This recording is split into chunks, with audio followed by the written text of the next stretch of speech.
want to know. So, how you doing? You alright? Yeah, not too bad. You? Yeah, can't complain. Penetrating questions, eh? Go on then, off you go. Right. We should expect, we've got questions that you have all sent in. And I think we're supposed to ask each other them. And then at some point, we'll just get you to start shouting up random questions. I say random, you know, bear in mind who's answering them. I mean, if you got marriage issues and stuff, I don't know if well, do you want to give marriage advice? Yeah, I'd be really good at that. The more bizarre your problem, the better. How bizarre is your marriage? You'll be in my next book. Yeah. Just hear this voice of, my husband's an author and he's really annoying. I know what you sound like. I've heard you shout at me before. Right. I guess we're going to crack on with these then. Are Jane and Grint ever going to get their rocks off?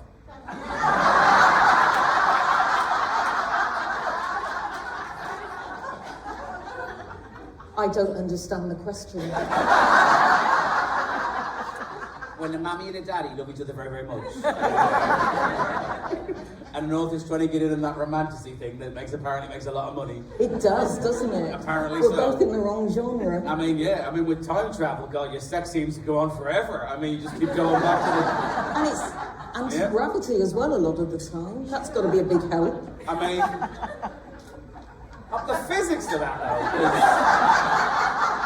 it's quite hard to establish friction, and personally, I've always think friction, in many ways, is a help in these situations. Because you're just going to keep floating. I mean... Well, yeah, because in space, as soon as you're propelled in one direction, if nothing happens to stop you, you just keep going on forever. I feel like there's a screen variant that we're looking, but I don't want to really go into the language for it.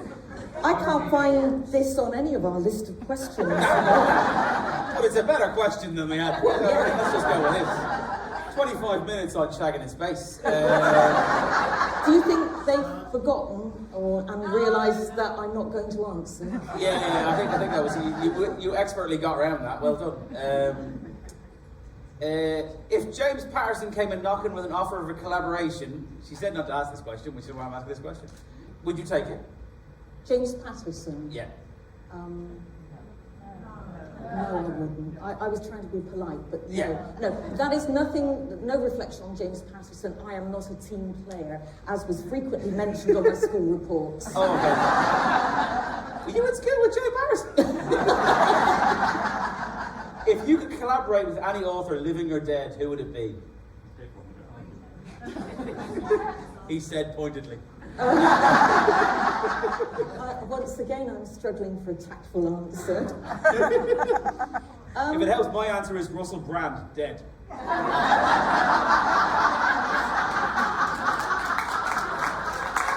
Yeah. He's not even as nice as you've heard. What? Dead? Yeah. That would be vast improvement dead. He's already got the look. Anyway.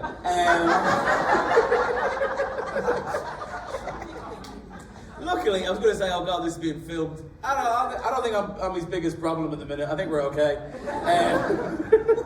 Here's a variant on the question. Go on, if then. you could write a book in anybody else's world, if you could do like your own sequel to something in history or something, would you be tempted? Yeah, actually. I would quite like to have a go at finishing off Game of Thrones, the book. I mean, somebody needs to. I was so disappointed with the end of the series. It was... I can't believe that Cersei just stood there and let the ceiling fall down on her. Spoilers. So, just don't listen for a moment. I would have had Daenerys and Cersei circling each other through the smoking ruins of King's Landing with dragons roaring in the background, because then that would have taken it back to the original fire and ice thing, which was where he started. And considering that both characters were so strong, it was a weak ending, I think, for the pair of them. And I especially enjoyed Daenerys because you've got those little signs all the way throughout the series that she really was not as nice as she was portraying herself to be. So, you know, you could have had this fabulous final scene where they really let rip at each other. You know, smoking corpses everywhere. I actually thought The Winter King was a better finale, frankly, that episode. Ben Compton, the actor who knows him, he's from the Northeast. He's also a comic, but he ended up being, he was briefly the head of the Black Watch, the guys in the wall, and he also came back briefly. You see him woke up as a zombie. So I was quite excited about that. That was the one everyone complained about because it was too dark. And you go, well, you can figure it out. Just turn up the telly, stop whinging. But yeah, it's interesting. There was something on one of the Terry Pratchett groups, don't you might have seen this during the week. Some guy going, said about writing other books. And you know, Terry Pratchett specifically steamrolled all of his notes. Did he? Oh, did you not know this? No. Yeah. No. He specifically said when he died, he wanted his hard disks and everything run over by a steamroller. Wow. And they were, and then there was somebody sort of going about, would you want somebody? And almost all the fans said you don't want anyone else writing the thing. I think Rihanna's quite rightly said she would like. People thought she might, and she's not doing it. I think they've said like computer games or something maybe, and obviously TV they still want to do. And then there was one guy going, well, anyone can do it. It's like, you don't understand copyright. No, it can't. And there's literally a conversation with this guy going, no, you can. And then he said, snakes on a plane. I went, that doesn't. What are you saying, snakes on a plane for? That doesn't prove anything. That got rewritten because of the fans. I went, no, it didn't. There's people saw the trailer and wanted. They all did memes about Samuel L. Jackson saying mother effing snakes. And they put the line in the film, but they didn't. They filmed. He gets this idea that somehow the fans and there's this idea that anyone can write a book in the Discworld thing, and I'm like, it's one of these things where you don't want to be a dick, but you want to go, well, you can't. Well, you can. Well, and he's like, well, I know. And I'm like, okay, well, speaking as somebody who's signed to the same publisher as Terry Pratchett was on, I'd like to think if they're looking for fantasy authors to write the next chapter of the Terry Pratchett, maybe somebody would have asked me.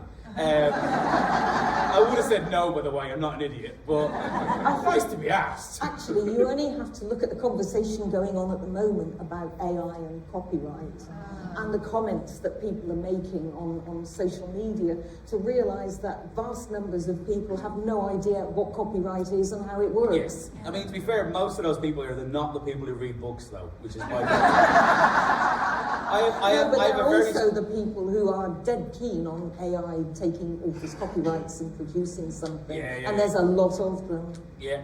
Now you've got me started, I'm off now. Oh yeah, she's gonna be, oh God, she's gonna be... Yeah. She'll be burning articles of clothing for some reason in a minute. It's not really related, but it feels like a powerful move. What, we should get back to the list? Yeah. Has watching the interactions of your fans and their developing ideas around your amazing foundations given you any inspiration for the future development of St Mary's? Or in other words, are you crowdsourcing story ideas? Yes.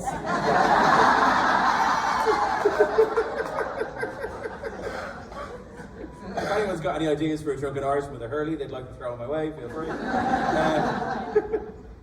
How did Dr. Barstow collate the list of founding members that he wanted to recruit for St Mary's, and why did he choose them? Oh God, I looked at this question earlier on and thought of a fabulous answer. Oh. Good enough, okay.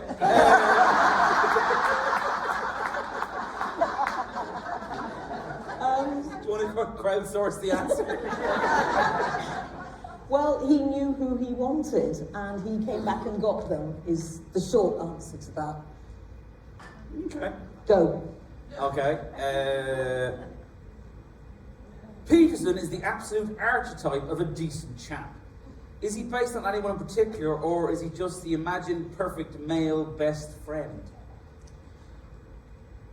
If I say the latter, then it gives the impression that I don't actually know any decent chaps.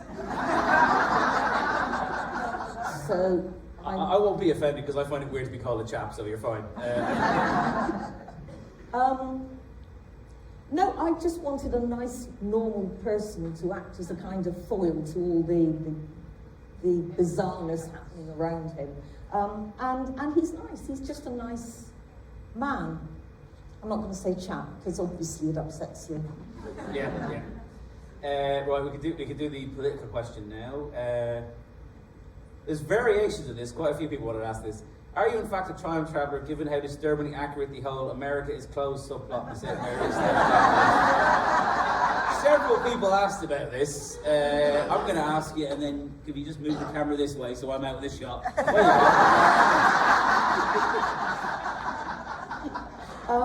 Well, answering this question as asked by Caimh McDonnell, author of Dublin Trilogy. Yeah, good luck spelling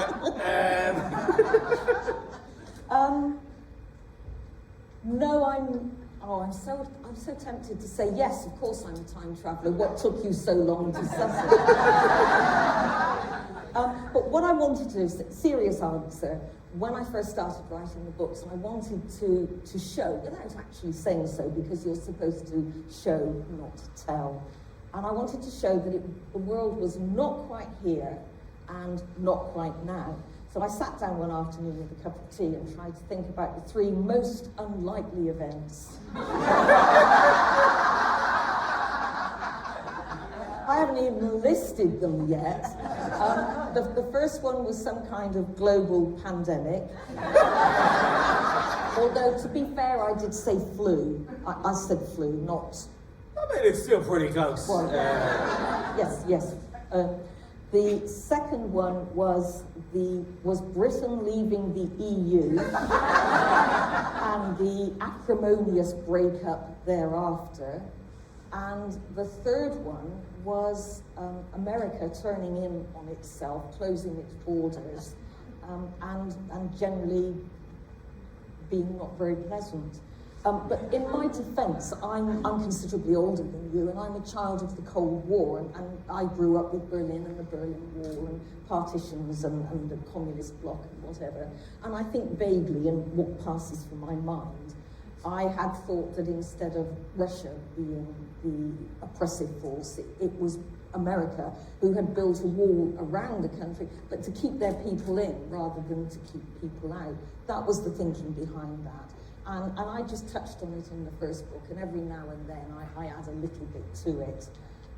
It is scarily accurate, though. I mean, you put it this way, as somebody who's actually read a book of Nostradamus, yours is way more accurate than he was.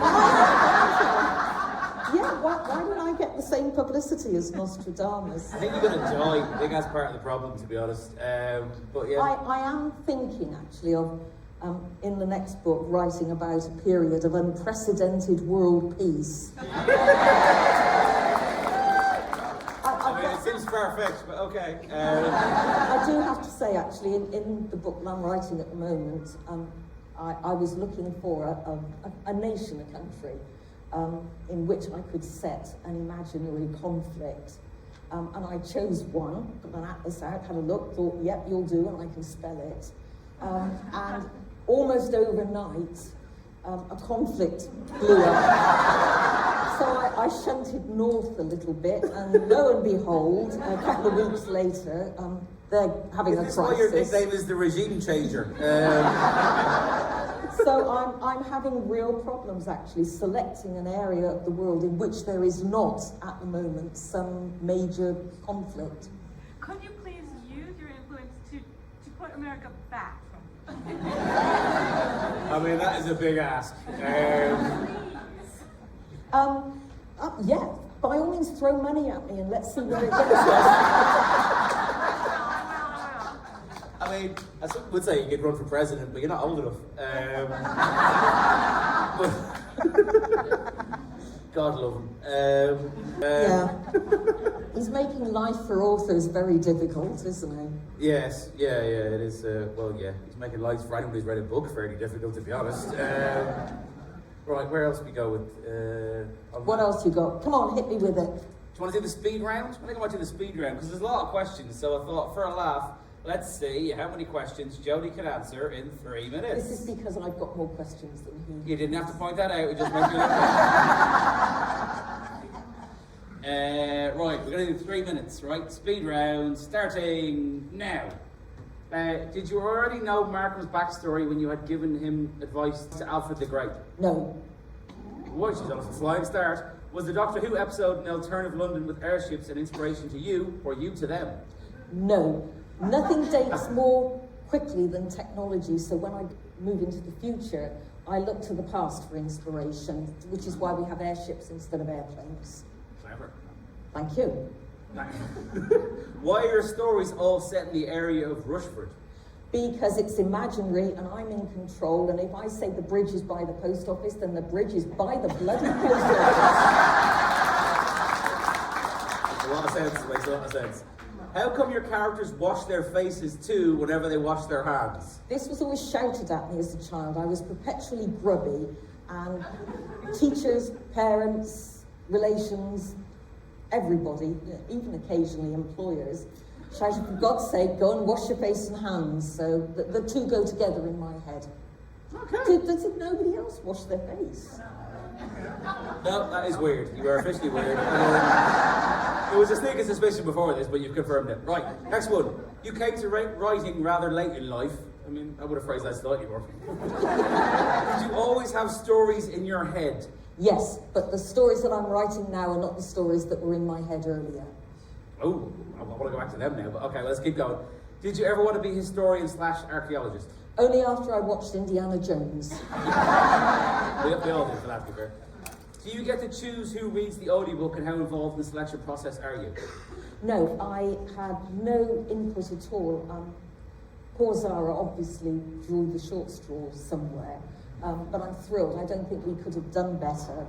But occasionally... Don't applaud, you're ruining your timing. Occasionally, Audible writes me and say, we're considering these 3 narrators for your series. Tell us which ones you like best. And I religiously, because I'm a very conscientious person, listen to them, and I write back and say, I like number 3, then I like number 2, then I like number 1. And eventually the book comes out on Audible, and they've completely ignored me and gone for somebody completely different. What character has caused you the most frustration when writing? Actually, I don't think any of them have, because I'm in control and everybody does as I say. I have a special fondness for the bad boys. I don't know if anybody's noticed, but I do love a villain. Ooh. Did you do much historical research before becoming an author? And what is the most interesting historical events you have researched since? That's not going to be a quick one, is it? No. No pressure, but you've got no seconds left. Was that 3 minutes? I don't believe that wasn't 3 minutes. Yeah, she started so she's finished. We'll go mastermind rules. I forgot the question. Okay. What was the question? Have you done much historical research before becoming an author? And what is the most interesting historical events you have researched since? I've always been interested in history, and I read pretty much I could lay my hands on. I failed my O-level spectacularly. It wasn't just a failure, it was a mega failure. Really? Which really upset my history teacher because she had high hopes, and I feel I let her down badly. Sadly. How did you fail your O-levels in history? No, I was doing really well while we fought our way through ancient history, you know, the ancient Greeks, the Romans, the Egyptians. Yep, I was banging there. I got to 14, hormones kicked in, that didn't help. Oh, okay, this is going in an unexpected direction for me now. I got to 14 and I took O-levels because I'm old, and I selected history, obviously, for my O-level subject. And we left all the good stuff behind, you know, Teddy 2 and his red hot poker, all that lot. And I found myself looking at the agricultural revolution and the industrial revolution and the bloody spinning jenny, whatever that was. And I just lost all interest. And you know, when I lose interest, I mega lose interest. And to be fair, history is quite tricky if you are British, because up to a certain point it's great, and then it does get a little bit sticky. It's effectively an apology tour. I didn't know how many corn laws there were. It just went on and on. Bizarrely, by the way, this is long gone now, but when I did the Leaving Cert in Ireland, which is our sort of like the A levels, but because I was so rubbish at languages, because you can't cram a language, I had to do something called economic history, where my mother, God love her, just discovered this. Like 10 people in the country did it. If you didn't do history, you could do economic history. And I love that, because I didn't get a chance to do history. I loved economic history.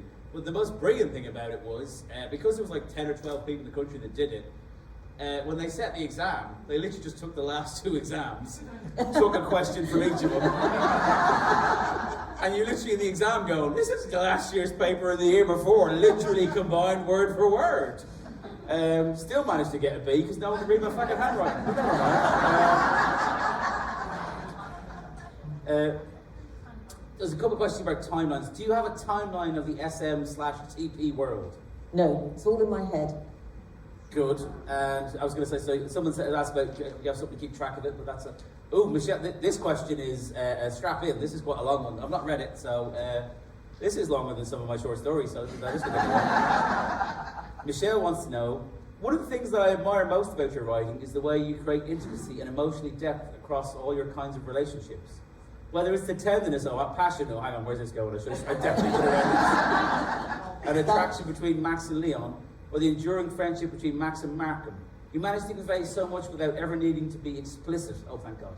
The subtlety is just as present in the Time Police, Elizabeth Cage series, and other books too. Get to the point, Michelle.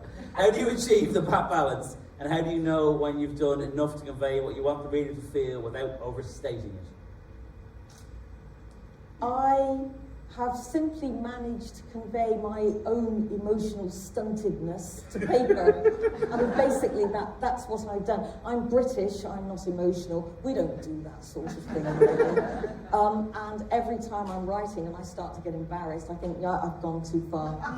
Let's take it back 2 sentences. We'll go back to, hello, how do you do?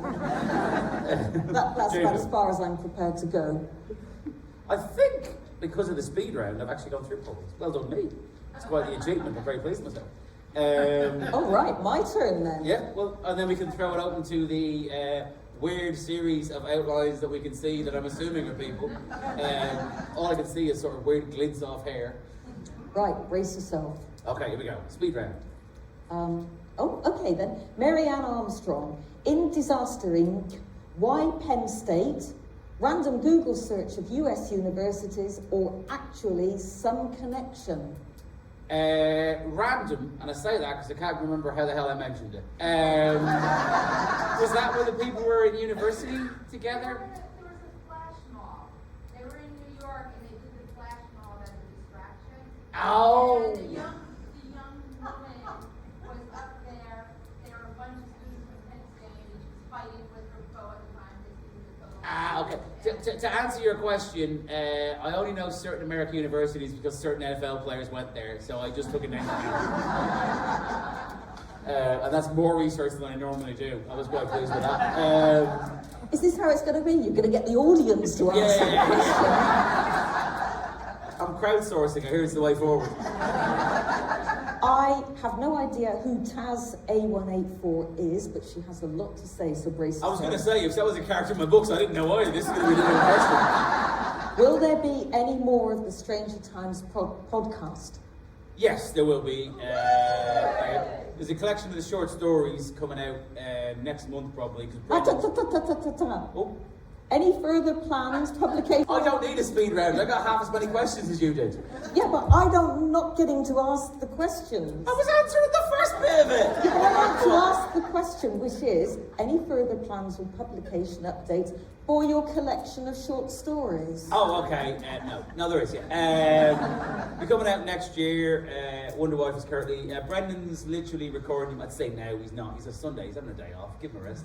But they're halfway through recording it now in Dublin. Because the stories were all done on the podcast by lots of different people and stuff. And it felt odd that we just sort of put them back together when they've already been on the podcast. And it kind of made sense to get Brendan to do them. All the short stories are done. Because there's enough for 2 collections now, basically. And the ones that eventually got into this collection were ones that refer to stuff that happened mainly in the books. So they're kind of like the ones that, if you want to fill out the world for somebody, there's some nice bits in there.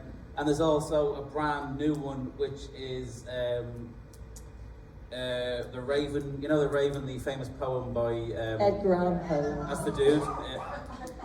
Yes, Nevermore. I basically, I didn't really know that very much, but we saw a live performance of that. We're in America, because we're very cultured, myself and the wife. In between NFL games and eating far too much Mexican food, we accidentally saw some culture. In America, of all places. But yeah, sorry. But look, I was very nice about the politics. But we saw, and basically The Raven is, because I was very, very famous over there, so I did a version of that where certain birds that appear in my books reappeared in The Raven. So that's a brand new one, but the rest of them are all kind of stuff that tie into various different characters in it. So that's happening, and then that'll be out next month as well, with that story in it. And then the next Stranger Times book is coming out in October. Same day as hers. Yeah, true. No, Tell us about your new Cologne set collaboration with Wonder Wife And is there any further update for UK publication? Jenny, when you started that, tell us about your new cologne. It's like, well, it's my new fragrance. This is how bad my memory is. I heard the word cologne and didn't. Oh yeah, that's it. Yeah, I was in 2 days ago. Yeah. No. Basically, yes, we've written a book together, myself and Wonder Wife. It's Ursula and das Faust team. Is that correct, love? Faulty. There you go. I can't. I mean, my wife kind of speaks a little bit of German. I can't speak any of it. And we've written a book in Germany, which is a very strange way of doing things. Bless her, my own mother has repeatedly over the last year gone, "When did you learn how to speak German?" I was like, "I don't want to speak German, Mum. You were the one who couldn't get me to speak Irish or French when we were in school. That's why I did economic history." But basically, we had an idea for a book set over there. And it's kind of much more like The Stranger Times. It's in that area. Basically, there's this, effectively a fairy tale about St. Ursula and the 11,000 virgins in Cologne. Hilariously, the reason that it might be 11,000 is the Catholic Church were selling bones to people several centuries ago, and they needed to say 11,000 to explain how many bones they were selling. So they changed the story to be 11,000. So basically, we were on a tour, and we sort of heard this story, and like these women basically were standing up to the Huns. They refused to do something that would appear in a romantasy, and were then killed. And we were like, that's a bit of a shit ending for them, frankly. So we thought, let's give them a much cooler ending. So we kind of ended up, that sort of started it, and then we ended up this idea that every 18 years, the spectral horde of Huns that were invading Cologne at the time try and invade again. And there's always a different Ursula and a different crowd of team with her who have to fight them off. And that was the original idea, and then it goes in sort of weird places from that. But it's been a lot of fun, a lot of kick-ass women, which has been a lot of fun. And yes, we wrote it together, and it will be coming out in English probably, I would guess, January or February, hopefully. Next year? Yes. Excellent. Something to look forward to. Oh God, we're still with Taz. Don't say only one person put in questions. You're making me look bad. What fictional world would you love to do a Stranger Times crossover with? Oof. It's quite hard that, because like a lot of ones like, St Mary's in The Stranger Times, you'd have fun with it. It wouldn't make any sense. It would be completely illogical. Yeah, but that implies it makes sense now. Yeah, I mean, we both just make it up as we go along. But it would multiply the nonsense of both of them to the point where it would end up being like that episode of The Simpsons where they have to bring in an extra character as a joke, and he kills the whole thing. I don't really know. It doesn't really fit into. It sort of fits in with Ben Aranovic's, but he's not offered. I don't really know. It's quite hard that. I think it's just because worlds live in my own little head. I think it'd be quite weird to go into someone. I like turning up wearing someone else's underwear, which don't get me wrong, I do that regularly, but I don't want to do that in literary terms. Do you think you could actually work with somebody, collaborate with someone on the same book? I have collaborated with one person, which is my wife, and I think that proved nobody else could do it, because nobody else has that level of patience for anything else. I don't know how you do. I mean, I've written other stuff with other people. There's Phil Mealy, who's a mate of mine, who wrote The Royal Family and stuff with Caroline and Craig. I can't even know they have The Royal Family and Early Doors and stuff like that. We were writing a musical together based on Making a Murderer, which, yeah, they were also going, what? Yeah, no, we've been making it. It was actually pretty good, but then COVID happened, which kind of killed the momentum there a little bit. So I've done work with him. I could probably work on something like that. I don't think I could write a book with somebody else though, outside of Elaine, because it's just too hard. I just go into my own little space. Yeah. We kind of developed a system where I could still do me, and then we could work together, and then I could go into my little space and do a bit and stuff. So, but I don't think anybody else has the patience to put up with me inside of her. I don't think I could envision collaborating with anyone without murdering them. No. First. But just to be clear, if you were willing, well, it's going to be really hard to collaborate with them after you've murdered them.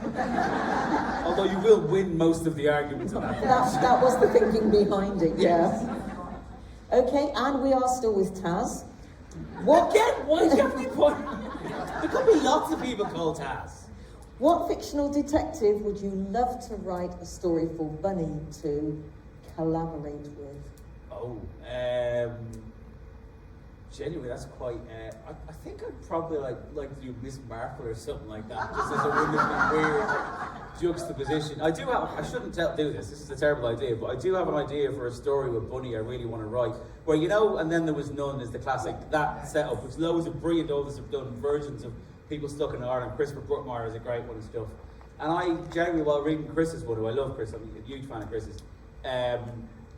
I came up with this idea of like somebody doing one of those people trapped on an island thing, and then Bunny and a bunch of lads from St Jude's are on an outward bound sort of field trip and get dropped off on the wrong island. And I just love the idea that someone has this perfectly planned out, incredibly detailed plan to murder most everybody else, and then Bunny and half a dozen little gurriers just turn up and completely destroy the plan. So I genuinely don't know how, because I have to basically write I'd have to write the Agatha Christie part and figure out all that setup, and then have to figure out how you do that. So it'll be quite challenging, but I think at some point I want to do that, just because it seems like such a stupid idea to do. Right, moving on from Taz. Sarah Snow, where did you get the idea for Stranger Times? Have you got the series planned far ahead? The idea sort of came from when the Bunny books were doing quite well, and I was talking to agents and stuff and all this, and like this sort of thing came out where could you write a more serious crime book? And I had all these ideas for more serious crime books, and I was kind of sitting around for a couple of weeks in my office with all these boring things about serious crime book ideas. And then one morning I woke up and remembered a sitcom I'd written a thing for like 7 or 8 years beforehand, in that time, which was basically set in a weird local newspaper that was reporting weird news. And I remember like literally getting up, it's really odd, the memory's very clear, I've told this before, some of you will hear the story, but basically I got in the shower, I was like literally standing in the shower, naked, just so anyone's picture of it. Just to add a bit of flavour for you all, I mean I don't want to express it. But yes, no, I was like, oh yeah, I remember that, it was great, I really like that idea, because I'm fascinated by like the sort of weird news and the 14 Times and all that stuff. And then I was writing, because I was going to my writing office, which is like 20 minutes away from our flat at the time.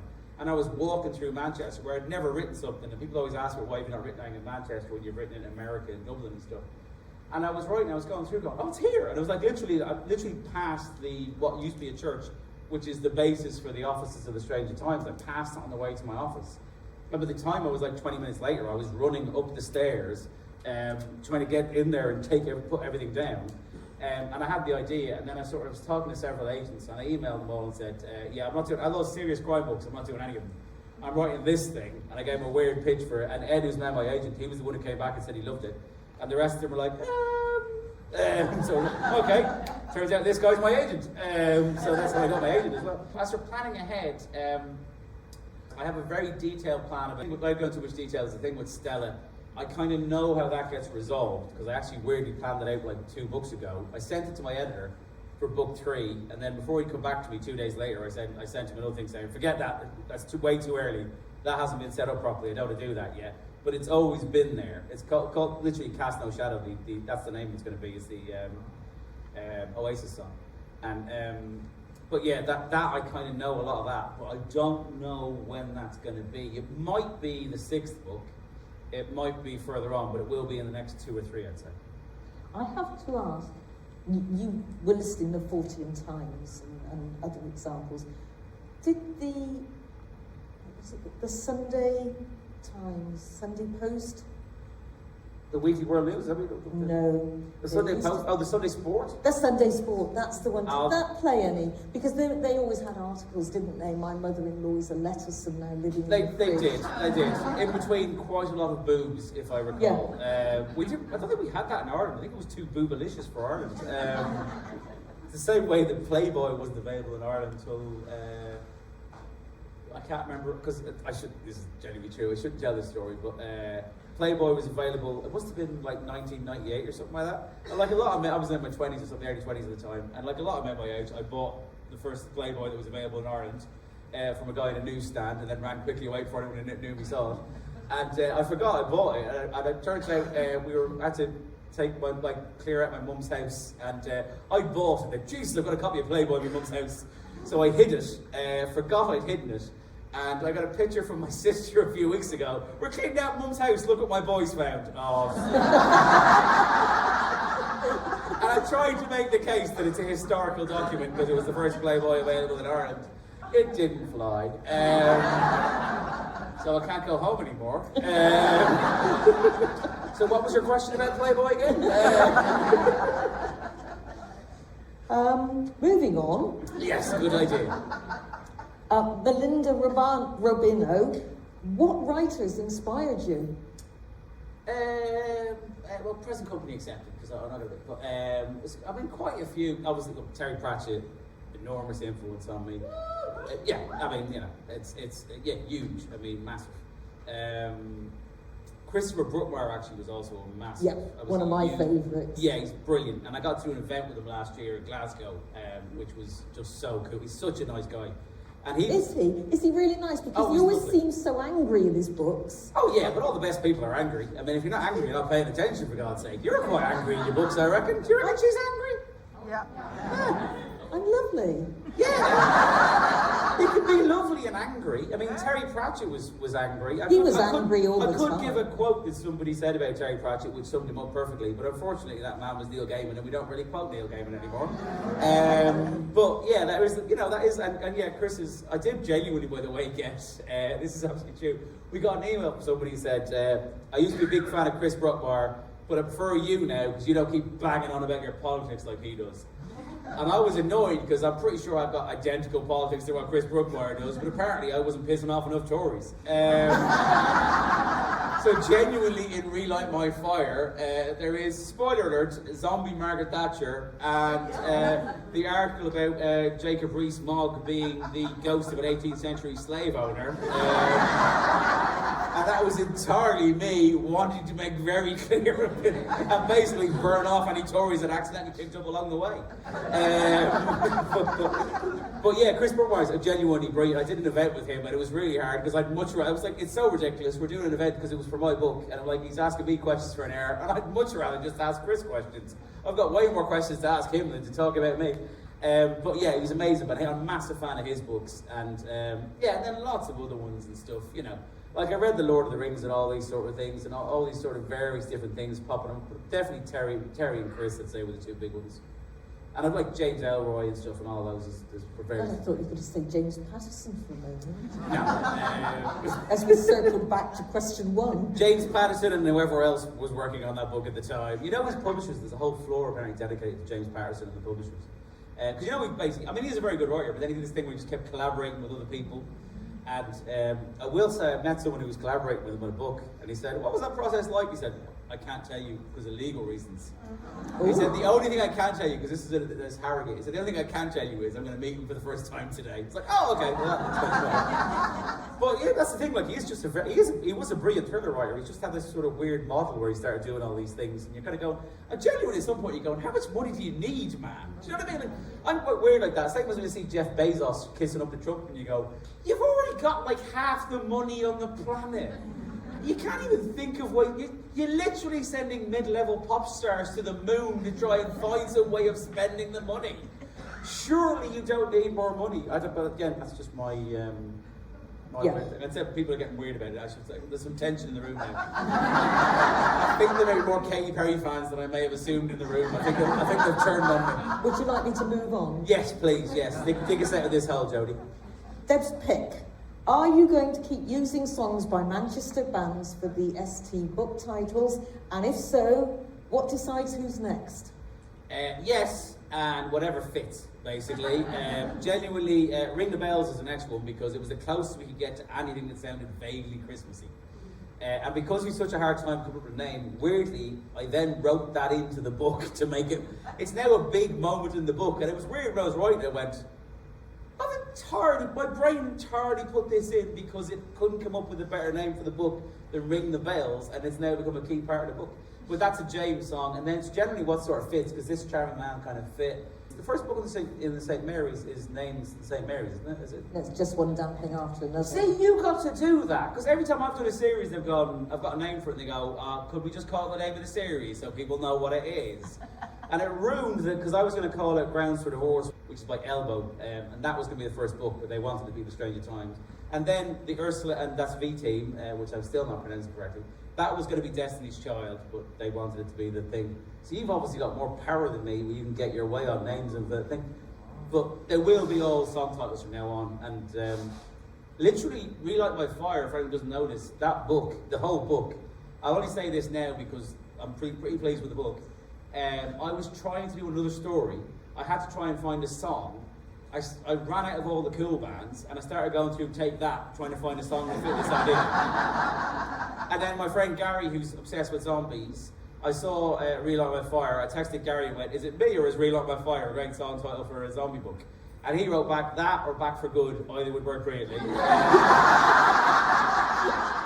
by the time he had texted back, I was well on the way. I literally came up with the pitch for the idea, what in between the two texts. And I liked the idea so much, it was like, yeah, this is the next book. And it ended up being, it was probably my favourite book of the series, and it was just because I was trying to find a song title. So I've been inspired by Take That, and they're a member of Waterstone, because generally bookshop staff are lovely. But there was a bloke in Waterstones, it was a woman, I think it was the book before, and then I said, the next book's going to be called Relight My Fire, which is a Take That song. And this bloke had been working behind him, but I was just talking to this woman at the counter, just out of nowhere, and went, that's not a Take That song, it's a cover. I was like, okay. I'm guessing I'm not going to be on that shelf of chosen books in this bookstore. Because this man seems tremendously angry about Take That having a cover version. But yeah, so they're generally quite random that way. Right, okay. I feel like we should throw it open to the audience, because we've got 10 minutes left. Okay. Do you want to pick out any last one? Yeah, let me find something fiendish. Chat a minute. Okay. Does anyone want to see me pat my head and rub my tummy? I didn't want to enter the talent event, but I think we'd all agree I had a good chance of placing. Mainly because I was on the voting committee and my wife was one of the other judges. Although she would not have placed me. Okay, I'm going to come up with the last one because it's still about Stranger Times, which is my favourite series. This is how we met, isn't it? It is. You putting up with Amazon. Do you know how we genuinely met? I was looking at Amazon one day. It's not what you're thinking, trust me. Yeah. And initially, now, genuinely, I was looking at Amazon one day, because I'm this uncool, I look at my own reviews. Of course I do. Any author that says they don't read their own reviews are lying their arses off. There's the internet full of people talking about you. You are going to check every now and then. So I looked up, and I said, I got a very nice review, and then it said Jodi Taylor on it. And I genuinely went, is that the Jodi Taylor? And I sort of emailed my agent and went, is this the Jodi Taylor? He said, I don't know, it could be. And then we tried to do some research and figure out what it was. And we eventually figured out, we were trying to figure, and then we sort of eventually got hold of an email address. And it was like, is this you? It was like a really awkward, because if it wasn't her, it's like, nope, I don't know who you are. You can't think how tempted I was. No, so that's generally because she put up a review. So and yes, that's you how it... still haven't paid me for it. I know. It's in the checks in the post. Thank you. Back to Stranger Times. How do you come up with all the crazy Stranger Times news articles mentioned throughout the books? Genuinely, they're kind of, honestly, they're the hardest thing to write. I have to explain, because we had a marketing person at the company, at the publishers, we'll get people to send in their own verses, we'll put them together in a newspaper. And I was like going, those are really hard to write. I don't want to be this guy, but if they write and send them in and they're better than the ones I have, they should be writing their own books, because they're bloody difficult to do. Because because it's really hard to come up with a story that's sort of like in that area, but is also more ridiculous than the stories in that area. Like, Jenny, we did a thing, like, I told the story before about something that was researched and it turned out to be the same, but I actually did this thing, if anyone knows Jason Manfred's radio show, I'm a guest every time a book comes out. I'll go on Jason's show. He's a lovely, lovely dude, Jason. And we have this thing where him and Steve are the presenters. And we do a game where I pick out 2 stories that really were from around the world, genuine weird news stories, and one I have made up.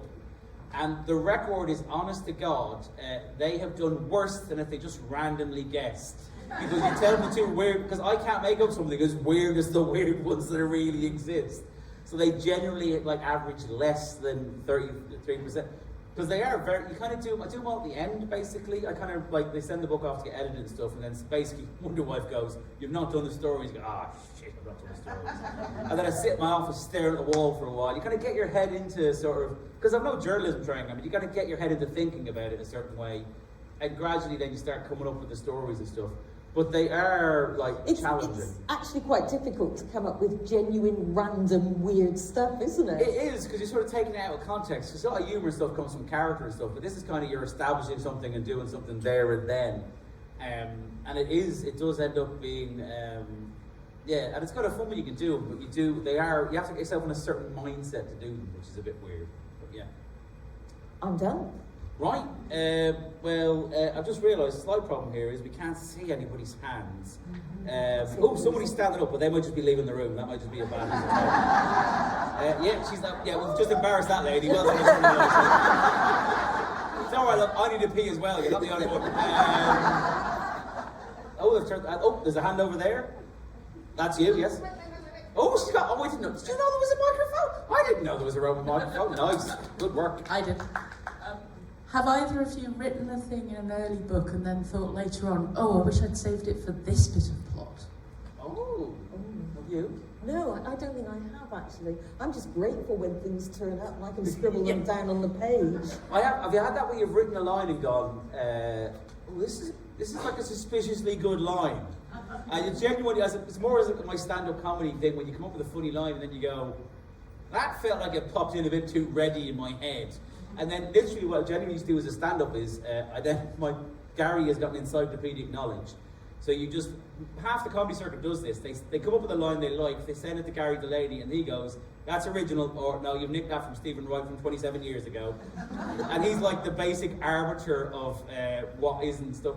So you kind of have that where I do generally have like, the biggest worry is this somebody else's line? Yeah. Because if I'm stealing from me, it's kind of like, well, who's going to sue me? But you do, there is that thing where you kind of get, but have you used any particular plot things that you wish you had say? No, not really, but I'm writing something, and I do this because I write longhand a lot, and an idea pops into my head, and I have to write it down there and then, because I'm at the age where if you don't, it's just gone forever. I was born at that age. Yeah, so I've got to grab a piece of paper and then scribble it down, and then one thing leads to another, and before I know where I am, I've abandoned the first book and I'm halfway through the second. All right, very good. There's one over there. They've got two microphones. This is like Oprah Winfrey. If y'all check under your seats, there's a microphone under every one. You get a microphone. Yeah. You get a microphone. Yes, if you can try and get into the middle of the road to make it as awkward as possible for them, that'd be brilliant. This is to both of you. So, which is your favorite book in the other person's books? Oh God! Oh, you evil woman! I'm fine with this. I've read them all. Oh jeez! Go on then. Let's hear what you've got to say. I actually, do you know what? I really enjoyed the first Time Police one, because I think spinning off's quite difficult. So I was probably, if I had to trump one, I can't even remember the titles, because I can't remember the titles of my own books, so I don't feel bad about it. But the very first of the Time Police spin-offs, I think, was probably my favourite. I really enjoyed that. And I remember being quite surprised a couple of times in it, which is always quite tricky, because as an author, really? when you're reading ahead, you know, you can't help yourself trying to plan out the thing. But yeah, no, you caught me out a couple of times. Thank you very much. I should take that as a compliment. I mean, I was aiming for that, so thank God you're here. Mine is The Stranger Times, because that's going to be one of my favourite books. I peaked early and it's gone downhill ever since, is what you say. I've just fallen madly in love with Vincent Bancroft, which tells a lot about me. I love a bad boy. That you do like a bad boy, yes. Excellent. Anybody else? Oh, over there. Two over here. That. You? A pincer movement. Yes.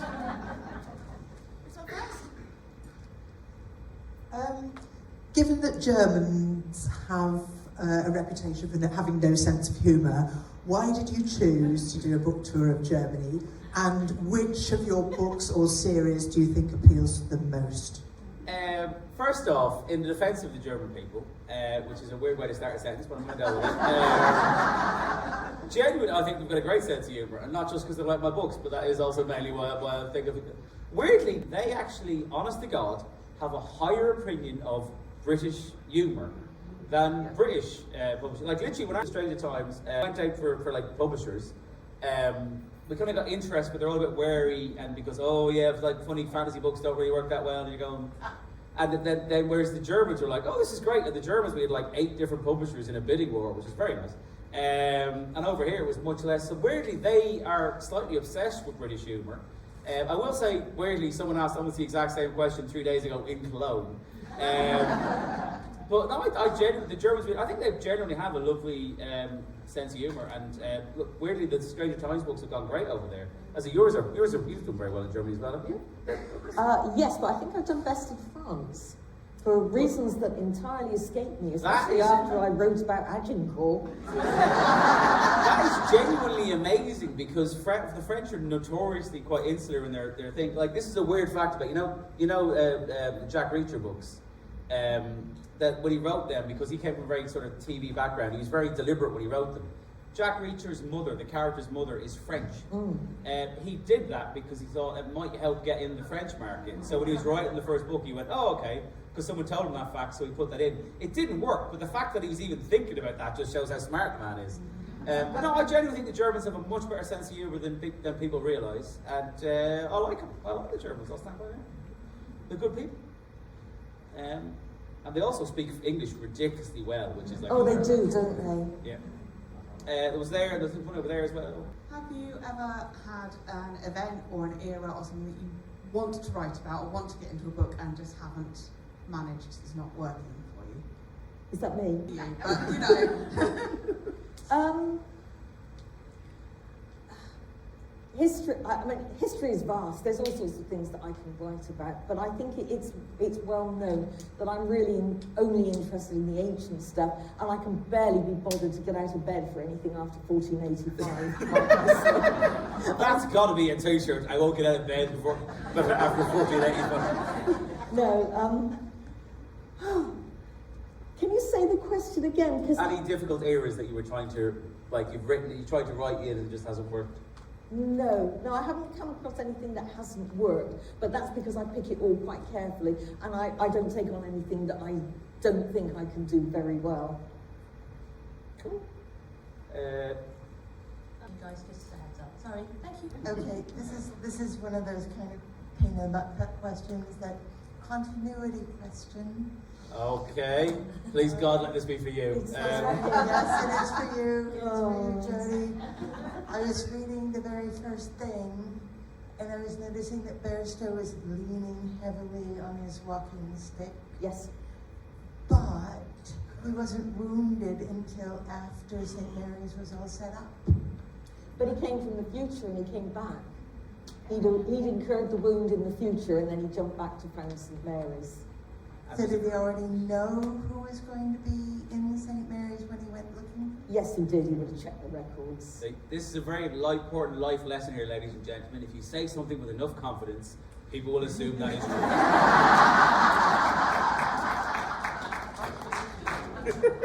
true. Which is very much the secret to those questions. Right? Is that it? Wow, that's the signal. That's quite dramatic.